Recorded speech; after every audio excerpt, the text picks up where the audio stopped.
episode 270 of the CRICKETher Weekly. Sid, we've been out and about watching England this week. Where have we been? This is a test. Oh, goodness only knows, Raf. Chelmsford? Oh no, that's tomorrow. No, that's tomorrow. So we've been to Canterbury. And to Brighton. And you had ice cream on the seafront, Raf. I did. It was lovely. I've decided that I am bringing in new minimum ice cream standards for all England matches. It's been a difficult winter and I just think this is really important. Yeah. Anyway, England have won both of those T20s, and because there's only 3 in the series, that means they've won the series. So it's been a positive start to the kind of new look England, to the new regime. I guess that you could say that these are matches that they would expect to be winning. But anyway, you can but so was that World Cup virtual quarter-final. So... Good point, Sid. Well made. Anyway, yeah, so lots of positives for England. Shall we start with the batting? Dunkley's had a good couple of games.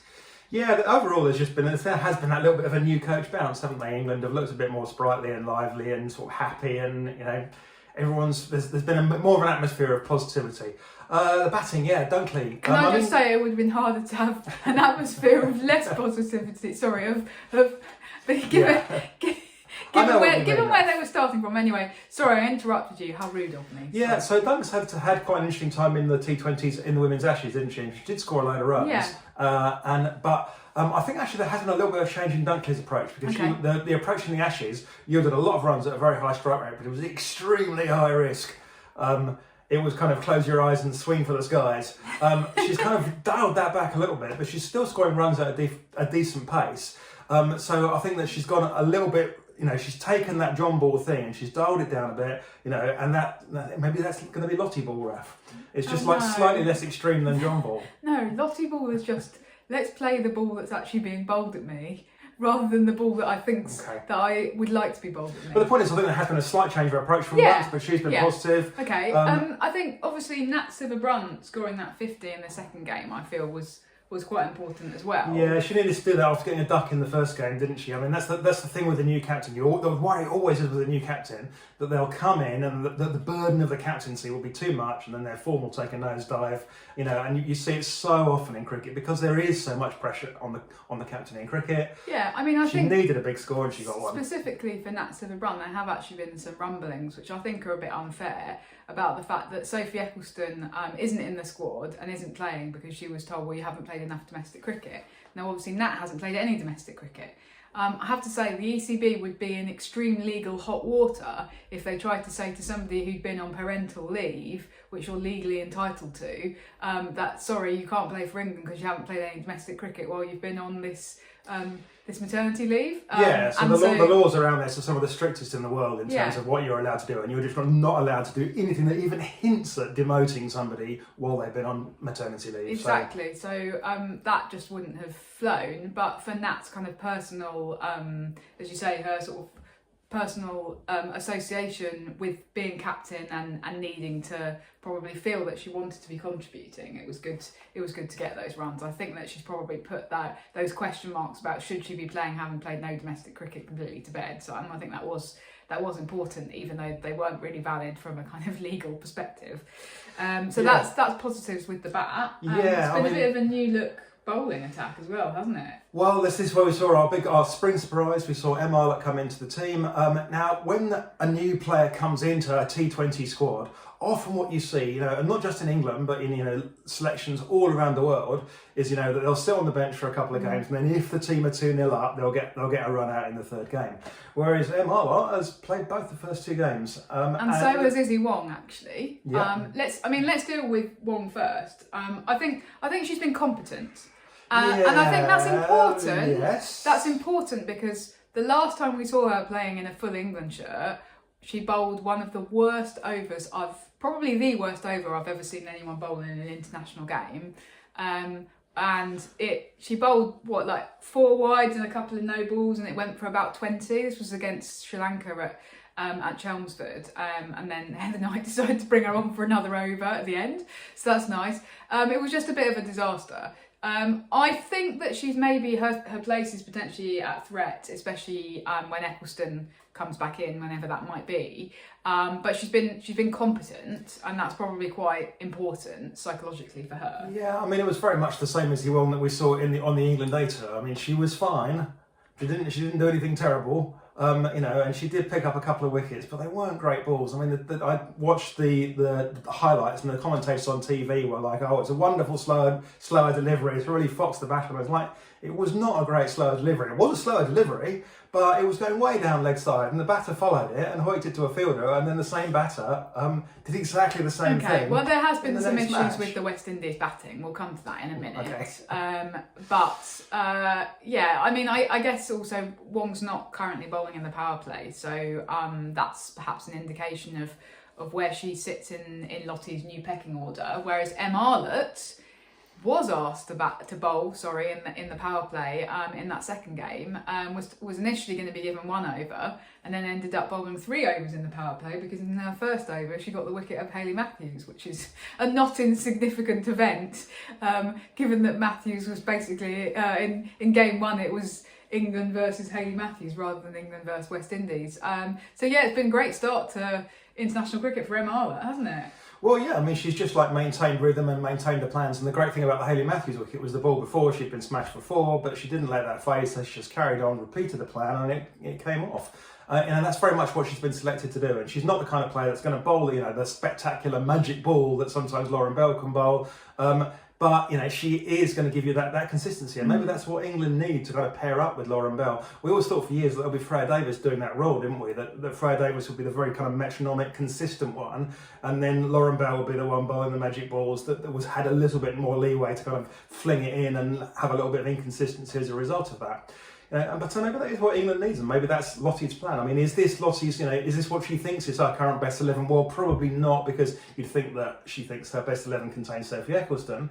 But that aside, do you think that this is? Well, I think she would have been silly not to have played what she thinks is her best 11 in that opening game. She's played the same 11 in both matches so far, because I accept that on the one hand there's not a lot riding on this series. On the other hand, you want to start your coaching reign with a win, and preferably a series win, which she's now done. So yes, we may now see some experimentation in that third T20, but I think that she has selected what she thinks is her best 11 based on the resources at her disposal. Just to add to what you were saying about Arlott, I think that she's a very Lottie bowler, because she isn't showy, and Lottie isn't showy.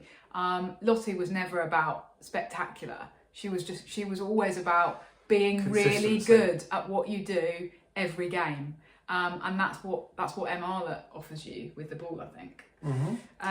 What about Lindsay Smith as well? Let's talk very briefly about Lindsay Smith, because she's actually played really, really well. There's 2 things I want to mention about Lindsay Smith. First of all, she's been really good in the field, and England have been giving her the really difficult roles in the field. So England, typically when you've got the field out, you have to go, well, we're going to have to sort of sacrifice an area and leave one fielder patrolling a huge area of the boundary. And for a lot of years recently, that's been Danny Wyatt that's been doing that role. They've now got Lindsay Smith doing that role, who's worked so hard on her fitness over the last sort of 4 or 5 years. Incidentally, since she came to the Vipers. So she's been given this huge role in the field at the expense of Danny Wyatt. And she's also bowled really well. She's been economical. She got a couple of wickets in the first game. She didn't pick up the rules in the second game, but I still thought she bowled really well. Where does she fit in? I mean, if you're going to bring back Sophie Eccleston, are you going to play 2 left armers? Is Charlie Dean's threat? I mean, Charlie Dean's been part of this leadership group, but is her place under threat? Because Lindsay Smith has just really responded very well, or is Lindsay Smith doomed to forever, be dropped back into the shadows?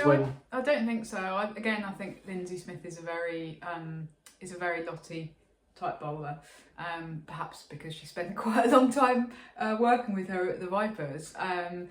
I think England could play 2 left arm spinners. Obviously, you're partly dependent on conditions, but this might be why Lottie wants Heather to bowl more. Because you've then got that off-spin option in the team. I guess we'll have to wait and see. But I think that Lottie will reward Lindsay Smith if she keeps bowling like she is and fielding like she is, not least because that type of fielding sets a massive example to everybody else in the 11. And we know that this is on Lottie's mind because she has actually come out this week and said, I'm going to have minimum fitness standards.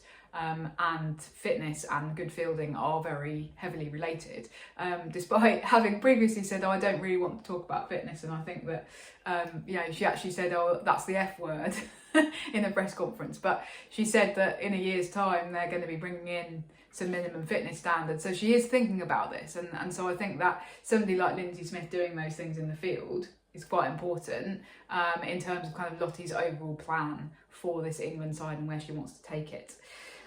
Shall we talk about West Indies though, Sid? Because it's not. From the perspective of actually, does this kind of new look England feel particularly different, and how much have they managed to achieve in 2 games? Well, we can't run before we can walk. We can only play the opposition in front of us. But also you could argue that beating this West Indies 11 or this West Indies squad who are really having a tough time of it, does not necessarily reflect on what England, on some much tougher challenges that England are going to face. Even later in the summer, India are going to put up a much bigger fight than West Indies have so far. From my perspective, it's pretty straightforward. Lottie's come in, she's doing everything that she can do, but she can't fix structural issues, global issues, with the disparities in women's cricket between England, Australia, India, and many other teams in the world. West Indies are having a tough time of it. They've just failed to qualify for a 50-over World Cup. They're missing several of their best players. And Hayley Matthews has just got this kind of inordinate burden on her own shoulders, and it's really difficult for them. Yeah, Hayley, remains a marvellous, fantastic player, and a role model and example to everybody in the game. And it's just like you can't put enough positives together about her. And yet, even when she scores 100, then it's still not enough. England still won that game pretty easily.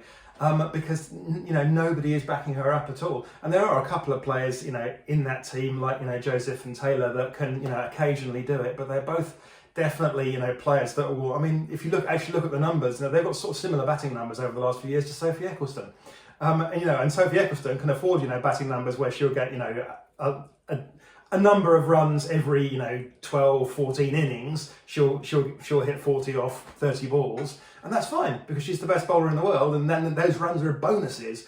But as soon as that's taken to a West Indies player that's in it playing as a batter, and they're playing and getting those kind of numbers, then they're not going to succeed very often. Hayley Matthews and the West Indies coaching teams have been speaking about this over the last couple of days. Yeah. They've been asked about it in the press conferences, and there's been some interesting responses, haven't they? Yeah, well, Matthews is, particularly after that second game at Hove, Matthews kind of came out and said, look, we are finding it really difficult, and she talked about the fact that their players aren't getting a huge amount of exposure to high-level cricket. Hypercourse, of course, has crunched the numbers on this. And actually do go and look at the numbers on this, because it's about the number of domestic and regional T20s that West Indies players have played versus England players. The one that particularly struck me was that Afi Fletcher, who's 38 now, has played substantially less domestic and regional T20s than Capsey, who's still only 20, believe it or not. There are some quite striking disparities. Afi Fletcher, we're talking about one of the people in the West Indies team who's played the most. They have got a couple of debutants in their squad, it just speaks to the difficulties currently being faced. But within the West Indies, there are some consistent difficulties. Things like you've got this very sort of geographically spread group of islands. You've got huge poverty in many Caribbean islands, and actually, we forget that some of these players are kind of being put into a squad, but they're going to have to fly home and be in some cases actually going back into quite difficult domestic circumstances. Our players couldn't even imagine what some of these Caribbean players they'll leave the ground and get into their BMWs and drive to their nice houses. Exactly, and have a lovely time. And these players are getting off the plane and just going back in some cases into unimaginable circumstances. So there are these issues. That's beyond the capability of Charlotte Edwards to do very much about.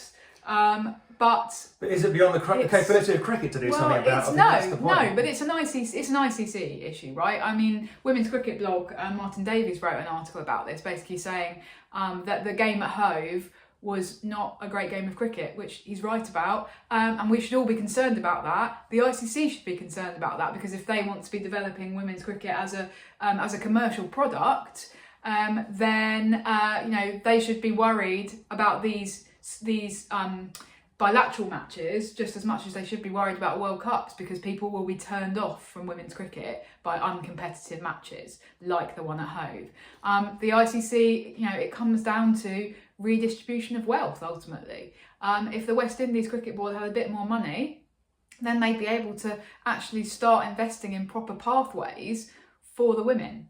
Yeah, I mean they're facing problems with their men's side as well, but they have got those pathways much more in place than they have for the women, where everything is still quite tentative, quite new, and very subject to disruption. Somebody like Hayley Matthews isn't even playing in their domestic competition because she thinks it's better for her development to go off and play in a men's club match. Yeah, so she was playing red ball men's club cricket when the T20 Blaze was going on.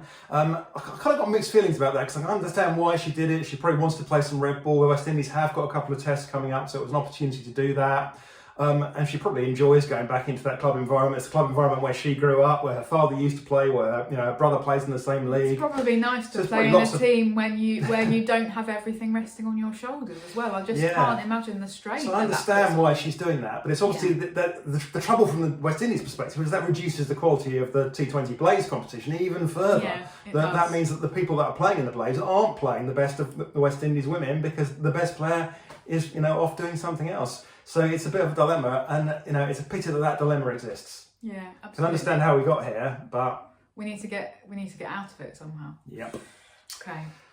Shall we switch focus, Sid, and talk a bit about domestic cricket in England, because we are now at the latter stages of this new County Cup competition, which is the competition that's being contested by all three tiers. So Tier 1, the professionals; Tier 2, the semi-professionals; and Tier 3, the amateurs, you might say. Although we should note that all teams in Tier 2, other than Yorkshire, the players are not being paid.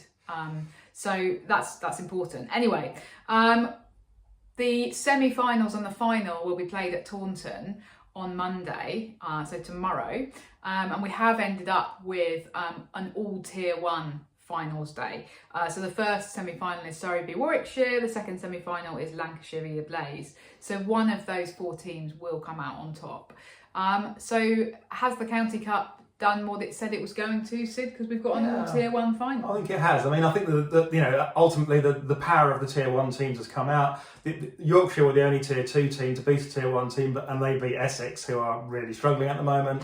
But that's not surprising. But it's done its job, because it gave the Tier 2 teams the opportunity to, kind of go and play those Tier 1 teams and to find out where they are. And that opportunity in itself is important. Yeah, and the Tier 3 teams, like Berkshire, the opportunity to play a Tier 2 team. Yeah, so I think that it's been a really positive experience. Okay. The only thing that remains disappointing is that we won't be able to be there at the final, because we'll be at Chelmsford covering an England game, because staggeringly, one of the four domestic finals, I suppose, if you count 100 as well, and one of them clashes with an England game.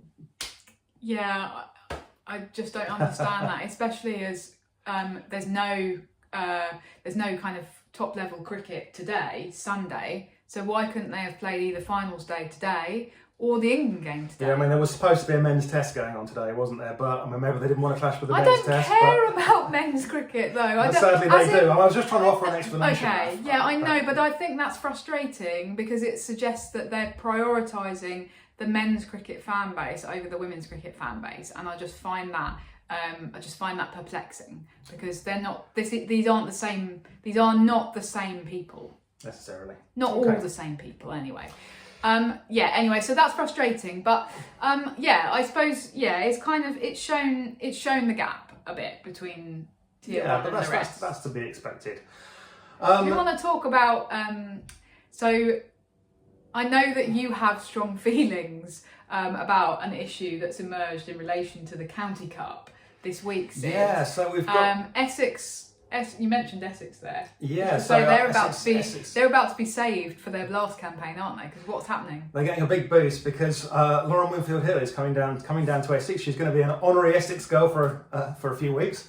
Does that mean that she'll drop the Yorkshire accent? Yeah, she's packing her white high heels even as we speak. Okay, great. So any Essex people watching this, apologies for the stereotyping. I lived in Essex for 20 years, Raf. Okay, you can take the lad out of Essex, but you can't take Essex out of the lad. Anyway, so you're getting Lauren Winfield-Hill on. I say you've displayed very little loyalty to Essex so far, Sid. That's not true. Okay. Anyway, but I think we need to talk about the loan system because we're seeing a couple of things this week. We're seeing people now on their third team of the year. We're seeing people going on loan for 1 week. And it's just like it's bonkers. There was a great example the other day. Gustair Callis, who's obviously officially a Yorkshire player but has been on loan to Warwickshire, and then Warwickshire came up against Yorkshire in the County Cup. And I was like, I wonder who she's going to play for. It's quite funny. Really. Yeah, I mean, we don't want to pick on individual players because obviously the individual players are doing what they can within the system. But I think that this system is already broken. And it's a great example of how cricket tends to go, why can't we have a fan base like football's dedicated fan base? And we go, we need to look at football and look at the things that they get right to get the kind of fan base that football has got. And then they take something like, a loan and transfer system where football is really strict and football understands that fandom is about connections between fans and players, and football just don't let you be registered for 2 teams at the same time. They don't let you just transfer for a week at any point in the season and go and play for somebody else. There are a couple of distinct windows in the entire year globally where you can transfer, and then you can't do it any other time, and you can't just wander off and play for a different team this week and a different team this week, and because fans hate that. And we've talked about but loans will be a special case, but already in these new competitions we're getting farcical situations where people are going on loan for a week and people are zipping up and down between different tier 1 and different tier 2 sides, and I think that we need to clamp down on this, and we need to start actually having some proper rules and enforcing them. And I think ultimately what we need, I accept there's a couple of situations that we want to avoid, which we can think about. So the situations we want to avoid, for instance, if somebody's really unhappy somewhere, then we want to provide a situation where they can go somewhere else. Because, if someone's unhappy, we don't want to keep them there. And equally, if someone's not getting any game time for playing for one team, then we want the situation where they can potentially go somewhere else and get some game time. But I think there needs to be a huge but, and I think that ultimately, here's what I would do. I think just one transfer a year. You can transfer once in a season, but once you transfer, that's it. So if you are playing for a tier 1 team, but you're not getting any game time, then you can, go, well, okay, can I go and play for this tier 2 team? Once you go and play for that tier 2 team, that's it. You can't go back to tier 1, you can't go to a different tier 2 team. You're there for the rest of the year. The trouble is that anything else you put in except if, people very quickly start taking advantage of that, and then you end up with stupid 1 week loans that just are insulting to the fans that connect with players as much as they do with teams.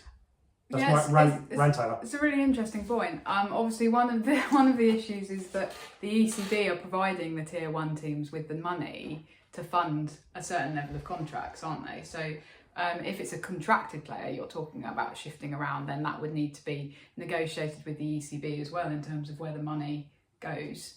I suppose you could do swapsies maybe, but there is a clash here, because I know, having spoken to Beth Barrett-Wild, I'm pretty sure that she said this on the record, that her kind of ultimate vision was actually for somebody who's in tier 3 to be able to start a week playing for tier 3, then be bumped up to tier 1 because they've been spotted as having promise, and the tier 1 team has gone, we'd quite like to kind of plug a gap in our 11, come and play for us.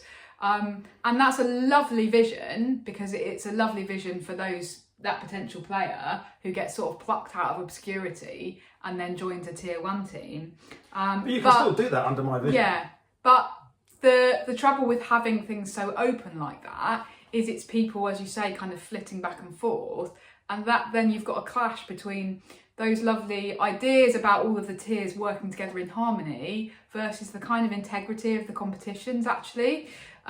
So you're talking about from a fan perspective, but also from a kind of a sporting integrity perspective, there needs to actually be some proper rules in place around this, right? And the ones that we've got, there are some because you could, for example, you can only play for one team in the County Cup, but the rules that we've got, you're kind of saying you don't think they're really fit and they for contain purpose. too many exceptions, which people are already going, well, can I have this exception? And the ECB going, oh, go on then. And now we're already in bonkers territory. So I mean, anyway, I think it might be myself. quite fun to have a transfer window in women's cricket. I think it would be a great talking point to have like a mid-season transfer window. It could be a good talking point. I agree with that. I just don't think you need it. I think that you can say, well, you can transfer at any time, but you only get to do so once, just like in international cricket, essentially. You only get to transfer once. Okay, well, if anyone watching has any views on this, we'd love to hear them, whether you agree with Sid or think he's an idiot.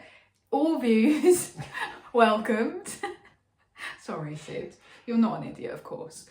Anyway, finally, this week, we had previously talked about the BBC not picking up the England matches on free-to-air, but the ECB have announced this week that Channel 5 have purchased the rights. So Channel 5 will be showing 4 England matches this summer, 2 men's and 2 women's, starting with England v West Indies at Chelmsford tomorrow. So people in the UK will be able to view 2 women's England matches a year for free. It's good news, Sid. Yeah. I mean, I'm very interested to know how much Channel 5 have paid for these. Yeah. I suspect that the ECB, after everything that happened, were just desperate for anyone to take them now. And then, so I'm guessing that Channel 5 didn't pay the amount of money that the ECB were asking the BBC for, but don't know that for certain. Anyway, but it is good news. Turn on your channels, your BBC tomorrow for S6 hosting England v West Indies. You just said turn on BBC, don't turn on Turn BBC. on your BBC. Turn on your Channel 5. I need another coffee, Raf. Is it time for another coffee? It is time for another coffee. We'll wrap up there. Thanks for tuning in. Bye for now. Bye.